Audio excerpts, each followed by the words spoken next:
ginagawa mo? Kamusta mga ka-doors? Hindi talaga dapat ako mag-vlog ngayong araw. Kaya lang since bago tayo dito, ito ang day 2 natin dito sa Cavite.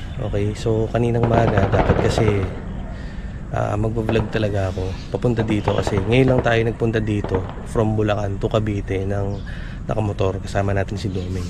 Kaya lang kaninang umaga on the way tayo dito naflatan tayo sa dalang-dalang ko na gamitin, as in madalang talaga gamitin si Doming kasi alam niyo na kung bakit ma-traffic.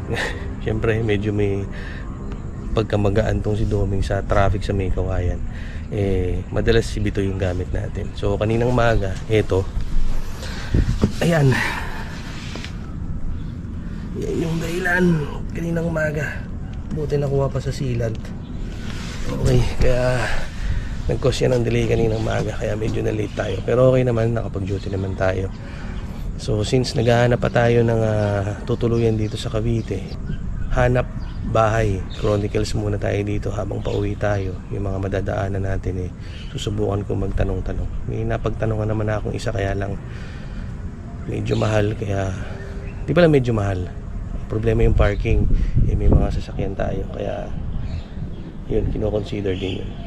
Ayun, so tara, gusto ko lang kayong isama para habang naghahanap tayo ng bahay may kakwentuhan ako. Tara. At ito na nga, ayan, first time nating si Doming ang dala. So ito ngayon, pauwi na tayo. Ganda ng bike na to. Sarili din parkingan ng bike dito. Soon makapag-bike din tayo. Alright, so hanap bahay chronicles tayo dito sa Etivac ngayon. Etivac. Alright,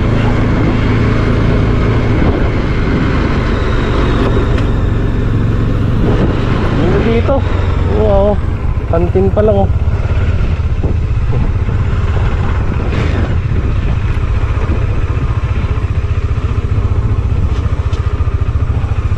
Sir, thank you. Okay ka muna. Iyon oh. Gusto mo mapanood sir, Fredo Vlogs Sige sir. Sige sir, thank you. Alright, hanap muna tayo.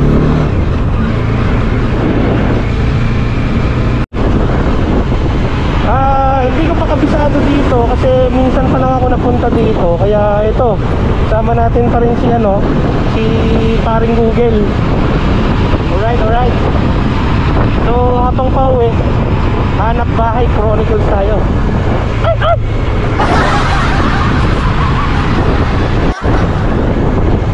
Yo, Etivac Gaming. Yung nadaanan ko kahapon kasi pauwi, iba yung nadaanan ko kasi meron pa akong iba yung nadaanan ko kasi naka-40 tayo kahapon nung pauwi tayo. So ibang lugar yung napagtinginan ko ng mga bahay. So ngayon dito tayo dadaan dun sa pagdaanan ko kaninang umaga din. So yun,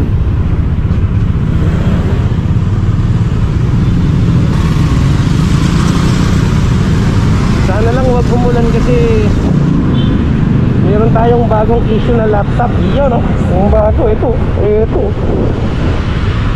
para hindi ito maulanan. Iyon at after 3 years ay atin na to. Alright, hindi ko lang na-search kung magkano ang halaga nito, pero ang goal ko ngayon ay maingatan ito for 3 years Meron bang lumabas na bago at least meron na akong mapapamanahan ito. Iyo wait lang.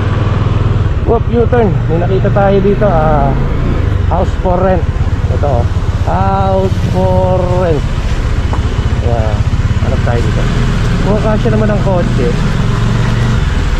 ang tanong lang saan kaya dito yung house for rent. Okay. tayo. Ay! Ay!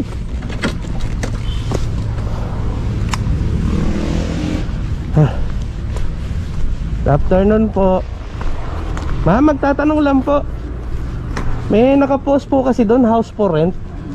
Alin, sa inyo po ba yun? Dito. Ah, dito po.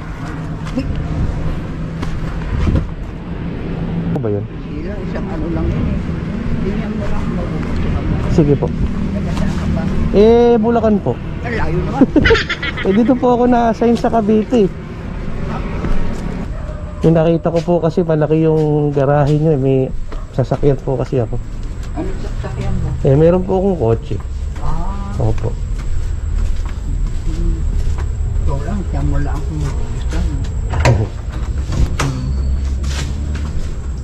mo. Malaki na po ito. Pwede na sa tatlo. Tatlo lang naman kami. Dito loob. Ito po yung kwarto. Opo. Ang laki po pala. Ang laki po pala. Magkano po ang renta po? 5 yan. Ano po? 5. 5,000? Oo. Opo. Teka lang. May ilaw po ba dito? Ay, sa likod po. Opo. Yan. Tapos po ito. Yan. So ito po yung CR. Ito po 5,000. Okay naman po ang tubig natin. Oo, Dito. tubig. Okay Pero naman. ang kuryente, submitted. Sub-meter po. Oo. Magkano po usually ang, magkano po bang rate dito ng kuryente? Meralco, ay di na po Meralco to, no? Hindi magkano na gastos mo dito sa ano. Dito, dito mga tayo. Opo. Magkano na po bang rate ng per kilowatt dito? Hindi ko lang alam eh. Pero binabas na lang din po dun sa sa... Dito. Opo. Oo nga po, ito yung maganda dito eh. Tambayan. Opo. Okay, natingnan na natin. Para sa akin, medyo goodies naman. Pero kung may preference or makikita pa tayong iba, okay lang din naman yun. Kasi bala ko rin naman kasing bukas din ng kahit sana maliit na negosyo. Hindi lang hanap natin. Pero ayun, may makikita pa tayo along the way. Okay lang. So ano to, Bacoor, Cavite. Alright, Hanap Bahay Chronicles pa.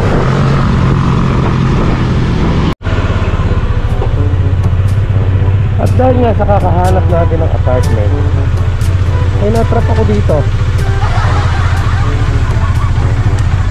Dito tayo ngayon, matras. Ang layo pa namang atrasan na ito. O, diba? Sinong may sabi na hindi tayo pwedeng makatras?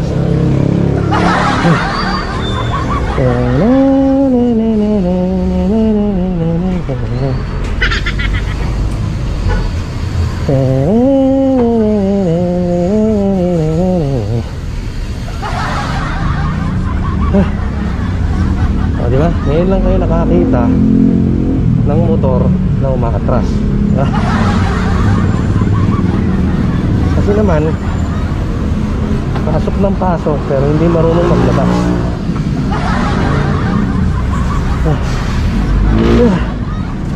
Hopya.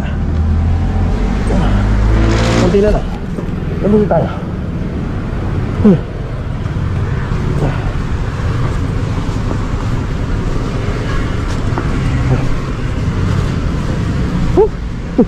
Hindi pala ako kasya doon.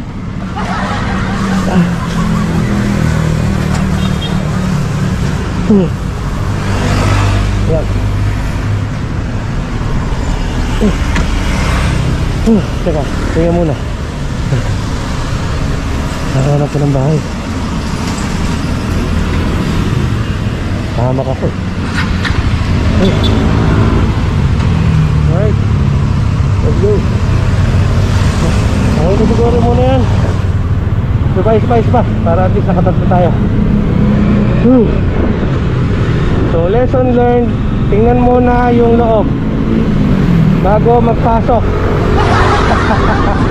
Todas. Iyon. Hanggang sa inabutan na tayo ng gabi mga kaduwal. So, grabe ka to. Sinalang kung yung nana mo. Ganda rin siya. Istante oh. Grabe, baka mapasag ko. Sigado ko. Talagang hirap ng mga delivery rider, no? Naranasan ko yan. Pero hindi ko naman naranasan magdala ng istante. Ang hirap dalhin yun, baka mabasag. Talaga nga naman. At yun na nga ang naging vlog natin ngayong araw mga ka-doers. Napagod na ako. Hindi na ako nakahanap at nakapag-inquire ng isa pang bahay mga ka-doers. So yun, lesson learned. Lalong-lalo na sa mga basta na lang pasok ng pasok sa mga daan dyan. Kaya yan, kita nyo na. Mahirap hugutin. Mahirap hugutin ang motor. Okay, so maraming salamat sa pagsama sa akin ngayong araw mga ka-doers.